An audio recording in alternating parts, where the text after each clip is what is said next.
Welcome to The Author Show, where we feature new authors and books, from fiction to self-help and everything in between. You'll find it all at theauthorshow.com.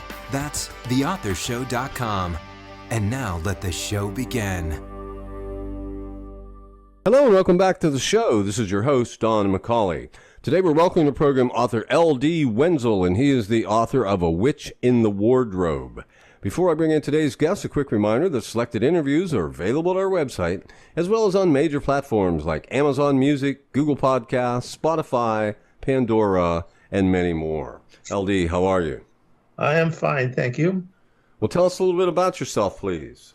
Well, I live in Norway. I'm 74 years old, but I'm an American. I've lived in Norway for about 40 years, have my children here, etc. And I'm very interested in writing religious fiction. I've been a teacher, and I've also worked in IKEA in the restaurant. So I've done a number of things. Right now I'm retired, and I'm writing this novel, A Witch in the Wardrobe. So tell us about your book. First off, there's no witches in this novel. The word witch is a metaphor that C.S. Lewis used in his novel, The Lion, Witch in the Wardrobe. The story is about Shannon and Simon. Shannon finds a document hidden in her attic. The document is very controversial because it alleges that C.S. Lewis was involved in the occult. This would be devastating if it were true, but it's only a rumor so far. And a little bit later, the novel gets stolen by thieves. The robbery goes sour, and two people get killed, Shannon's grandfather and her brother. She was going to get killed too, but she narrowly escapes, and she vows revenge. So what she does is she travels to America to find the killer because he was an American. And she wants to find this killer, so she hires a scholar in C.S. Lewis scholarship. She thinks if she can find the document, she can find the killer. So she hires this Simon, and he's at first is very reluctant because, well, I'm a Christian. I don't do such things. You should just go to the police. But they go round and round on this.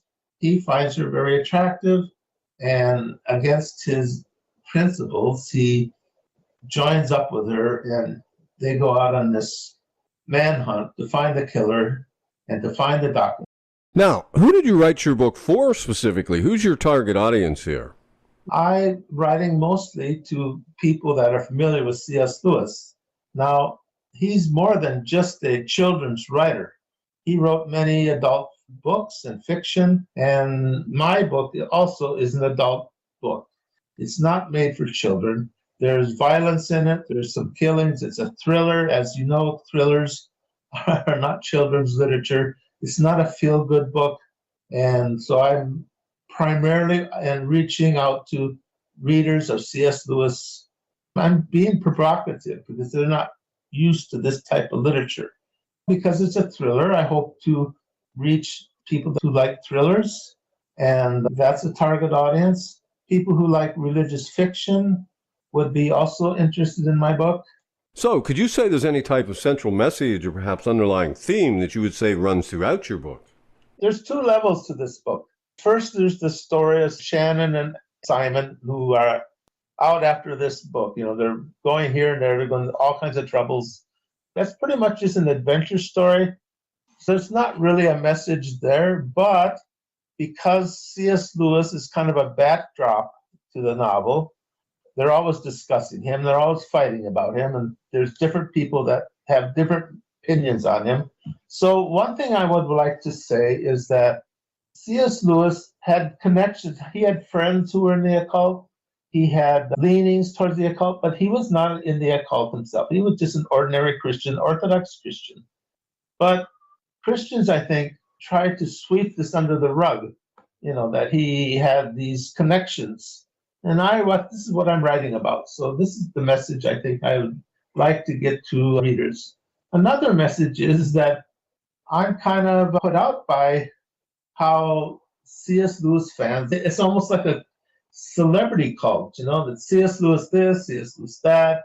he's idolized, he's adored, and I kind of put off by that. So I'm kind of critical of that. So there's a message that there are British people in my novel, and they are really put out by how America has stolen C.S. Lewis from them in a way, because in England, of course, C.S. Lewis is a great scholar, and he's very, very highly regarded.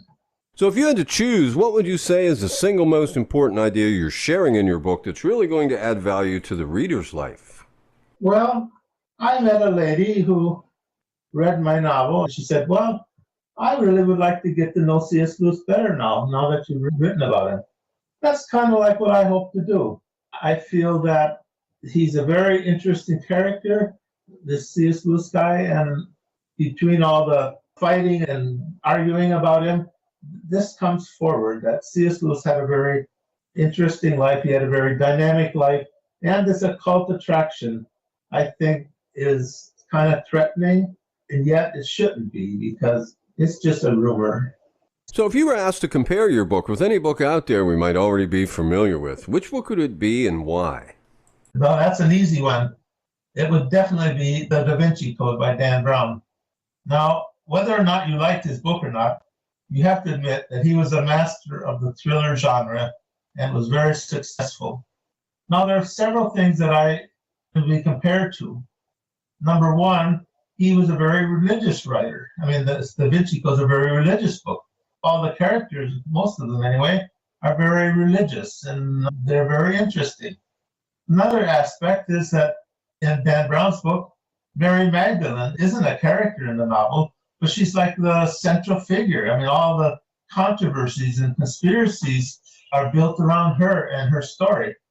This is kind of true for me as well. In a way, I've kind of taken Mary Magdalene and just switched him with C.S. Lewis.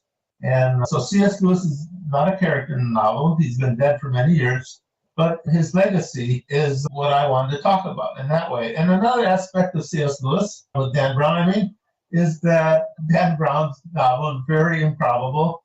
It's very hyperbolic, and so is mine. If anything, my novel is a bit of a stretch. So tell us about some of the characters in the book. Okay, well, I've already mentioned the couples, Shannon and Simon. Shannon is a Belfast girl. She's a working girl, middle class, and this discovery of the document, of course. And another thing about Shannon is that as a child, she grew up in the conflict in Northern Ireland, which is a terrible tragedy. Her father was an IRA militant, and she grew up in that. And she, as a teenager, she was even trained as an IRA sniper. Although she never saw any action, because in 1998, peace came to Ireland, and she wasn't of age yet. She was never active. But she did learn a lot of things about shooting, things like that. And Simon is a nerdy professor of literature, growing up in the Midwest, teaches in a Midwest college. And so he's kind of a dull character in a way. So when he gets together with Shannon, they make quite a couple, because she's real in your face, ready to get revenge, willing to kill. And Simon is kind of like dragging his feet all the way, doesn't want to get involved, but at the same time, he's there. And of course, later on, he gets drawn into the violence and almost can't get out now. So then he has to just continue. They're the two main characters of the book. And everything else, everyone that they meet is part of their story. So was there a character or a scene that you could say is your favorite? Yeah, well, that's an interesting question, because I have many colorful secondary characters. But perhaps my favorite one is a man called Niles Humphrey. Niles Humphrey is a British scholar. He was an Oxford Don, Oxford professor, and then later in life, he's an older man now, he leaves Oxford and he comes to this little insignificant evangelical college in the Midwest where Simon teaches. So it's kind of a strange thing. Well, Niles has an interesting story. He's actually a fraud. He has this self-made myth that he once was the personal assistant and close associate with C.S. Lewis when he was a young student at Oxford himself. Of course, that's completely false, but most of the people in the novel believe him completely, and he almost gets celebrity status because of this. People flock because he wants to do C.S. Lewis. They flock around him. They want to hear his stories. They're always asking him to tell him a story about C.S. Lewis. But Simon, he's skeptical. And then he stumbles on the truth that this is all made up and becomes a big conflict between them. So how would you describe your writing style? Well, I write very simply. I write with simple sentences. I do not like flowery words or words with French or Latin backgrounds. I like Anglo-Saxon words. Like, for example, especially one-syllable ones. Take like rut, run, hit. All these are just short, very visual words. Short sentences, not complicated. So I'm quite an easy-to-read writer. Another thing is I like the principle of show, don't tell, which means that instead of telling the reader what to do, what the person is doing, I show them with action, dialogue, etc., etc. I'm always trying to find those. I edit my own work. I'm always looking for places where I tell and don't show and try to correct that. Another thing is I often use the third-person point of view technique, which means that if there are several characters in an episode, I choose one of the characters who tells the story from his perspective. That means, as the author, I can only look into his mind. I can't look into the minds of the other characters because this point of view character can't either. So, and the other characters, I can only have them show and tell, or show and tell what they're up to. Are your characters pure fiction, or do you draw from people you know in real life? Well, I'd have to say almost, I think every author draws from real people. No one ever made a pure fiction character, I don't think. And I don't either, especially in my literary writing. I'm also a literary author. I write very much on their existential experiences and things like that. So there I draw more from my personal life and the people that I know. But in this novel, a thriller, I have characters that are very exotic and they're from foreign lands, and I have to do a lot of research on them. So I don't really know their minds that well. So I think in that case, I'm not so much a character writer. I'm more of a plot writer then. So in your opinion, who should buy your book? I'm direct towards C.S. Lewis fans. I want to reach the C.S. Lewis market, and I think that's my best chance. I'm a niche writer. I don't think it's not a universally popular novel. I tried to reach that thing. But on the other hand, there are people that like thrillers. They all might like my book. Religious writing is also very interesting for certain people. I want to reach them. I think those are the main people that I would like to reach. You have a website. My website is ldwenzel.com. And you can also find me on Amazon, where also my book is presented and described. And could you spell your name for us, please? LD is my first initials, and Wenzel is Wenzel. Well, this has been just great. Our guest today has been L.D. Wenzel, and he is the author of A Witch in the Wardrobe. L.D., thanks very much for being with us today. Thank you for having me. This is Don McCauley wrapping up another edition of The Author Show. Go out there, buy the book today, and please share this interview with your friends so they too have the opportunity to discover our guests and their work. The Author Show can be accessed at any time at theauthorshow.com. And for easy access to the show on your mobile devices, just download our app in the App Store or Google Play Store through the QR code on our website. Whether you're an author who would like to be featured or a reader in search of new books to read, The Author Show is a great place to start. Check us daily as we continue to introduce wonderful authors of very interesting books on The Author Show. Thanks for listening to The Author Show. Find out more about authors and their work at theauthorshow.com. Theauthorshow.com.